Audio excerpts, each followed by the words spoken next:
మాలిని గుడి దగ్గర అలా కూర్చొని ఉంటుంది. ఇంతలో మల్లి కూడా అదే గుడికి వస్తుంది. ఇక మల్లి రావడం చూసి మాలిని అయితే అలా మల్లి వైపు చూస్తూ ఉంటుంది. ఇంతలో మల్లికి కళ్ళు తిరిగినట్టుగా అనిపిస్తుంది.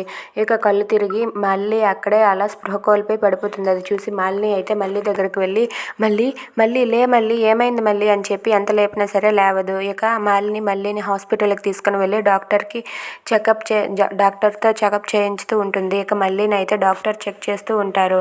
మల్లి మాత్రం అలా స్పృహ కోల్పోయి పడిపోయి ఉంటుంది. ఇక డాక్టర్ అయితే మల్లికి అన్ని టెస్టులు చేసి అంతా చెక్ చేస్తారు. ఇక మాలిని బయట అలా వెయిట్ చేస్తూ ఉంటుంది. మల్లికి ఏమైందో ఏంటో అని చెప్పి కంగారు పడుతూ ఉంటుంది. ఇక డాక్టర్ చెక్ చేశాక బయటకు వచ్చి మాలినితో ఇలా అంటూ ఉంటారు, కంగారు పడవలసింది ఏమీ లేదు అని చెప్పి అంటారు. ఏంటి డాక్టర్ ఏమైంది అని చెప్పి మాలిని అడిగితే డాక్టర్ అయితే ఇలా అంటారు, షీ ఈజ్ ప్రెగ్నెంట్ అని చెప్పి అంటారు. అది విన్న మాలిని ఒక్కసారిగా షాక్ అవుతుంది.